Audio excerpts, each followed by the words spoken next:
ایک ہدیہ دیتا ہوں، زندگی بھر کے لیے اس کا اپنا معمول بنا لو، اللہ چاہے گا تو بہت فائدہ ہوگا، اور وہ یہ کہ روزانہ 24 گھنٹے میں 100 مرتبہ سورہ اخلاص پڑھنے کی عادت ڈالو۔ آسان طریقہ یہ ہے کہ ہر فرض نماز کے بعد 20 مرتبہ پڑھ لو، تو 5 نمازوں کے بعد پڑھو گے تو 100 مرتبہ ہو جائے گا انشاءاللہ۔ اس کا فائدہ یہ ہوگا کہ جو دعا مانگو گے اللہ آپ کی دعا قبول کرے گا، جو دعا مانگو گے، یہ میرا تجربہ ہے۔ سورہ اخلاص کی فضیلتیں تو بہت ہیں صحیح حدیثوں میں، اس کا تو کوئی انکار کر ہی نہیں سکتا۔ بمبئی میں میرا بیان ہوتا تھا نواب مسجد میں، تو نواب مسجد میں بیان ہونے کے بعد میں نکلتا تھا تو ایک مرتبہ ایک لڑکی جو ہے وہ کھڑی ہوئی، اس نے کہا ابو جی، بھیڑ ہوتی تھی، انہوں نے کہا ابو جی میرے لیے دعا کر دو، پردے میں تھی۔ میں نے کہا کیا کروں بیٹا دعا تیرے لیے، کہ میری عمر 28 سال کی ہو گئی، اب تک جو ہے میرا رشتہ ہوا نہیں ہے، آپ دعا کرو۔ تو میں نے کہا کہ میں کروں گا دعا، لیکن بیٹا ایک وظیفہ بتاؤں تم کرو گی؟ یوں کہا کہ ابو جی میں ضرور کروں گی۔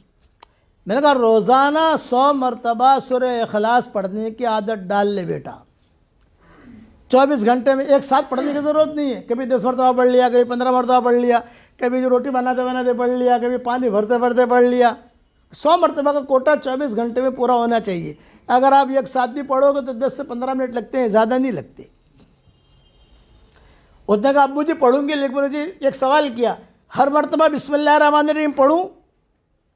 میں نے کہا ہر مرتبہ بسم اللہ الرحمن الرحیم پڑھنا ضروری نہیں ہے، شروع جب کرو تو پڑھ لو بس۔ جیسا بیٹا کھانا کھاتے ہیں تو ہر لقمے پر بسم اللہ نہیں پڑھتے، ہر لقمے پر بسم اللہ پڑھیں گے تو کھائیں گے کیا؟ یہ میں نے سمجھا اس کو، ہر لقمے پر اگر بسم اللہ الرحمن الرحیم پڑھیں گے تو کھائیں گے کیا؟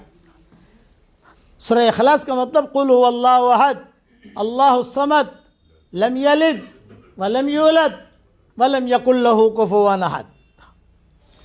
خیر وہ جو ہے اس نے کہا کہ ٹھیک ہے، میرے ہاتھ میں، اچھا خدا کی شان، جب میں باتیں کر رہا تھا تو میرے ہاتھ میں تسبیح تھی، میری تسبیح۔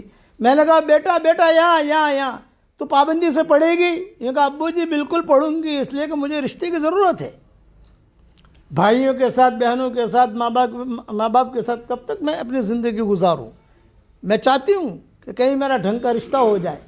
تو میں نے کہا یہ جو میں نے تجھے وظیفہ بتایا ہے یہ جاندار، شاندار، مالدار وظیفہ ہے، جاندار، شاندار، مالدار۔ جس کو یہ میں نے بتایا اس کی ضرورت اللہ نے پوری کی ہے، اور یہ میری تسبیح ہے، یہ میں نے کہا یہ میری تسبیح بھی جاندار، شاندار، مالدار تسبیح ہے۔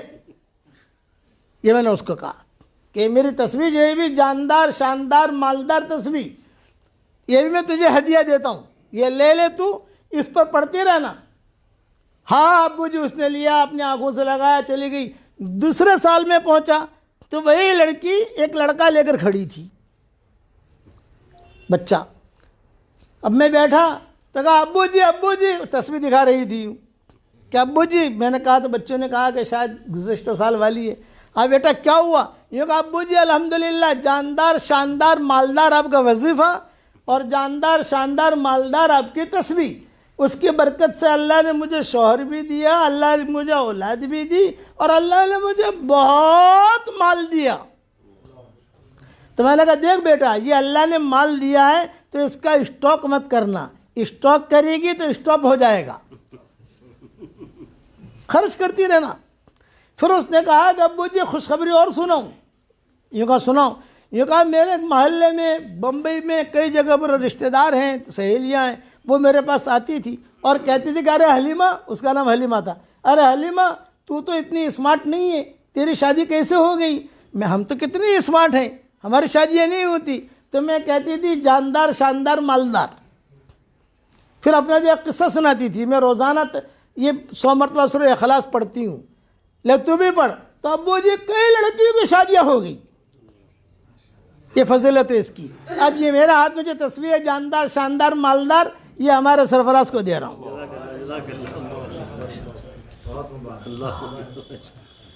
تو یہ آپ لوگوں کو میری طرف سے ہدیہ ہے۔ پڑھو گے انشاءاللہ 24 گھنٹے میں 100 مرتبہ پڑھنا کوئی بڑی چیز نہیں ہے. اس کے بعد اللہ تعالیٰ سے جو کہو گے اللہ تعالیٰ آپ کو دے گا. اور آج یہ نیت کرو کہ اب انشاءاللہ ہمیں دین کا کام اللہ کے لیے کرنا ہے. روزانہ صرف ایک نیت کرنی ہے آپ کو 24 گھنٹے میں ایک مرتبہ.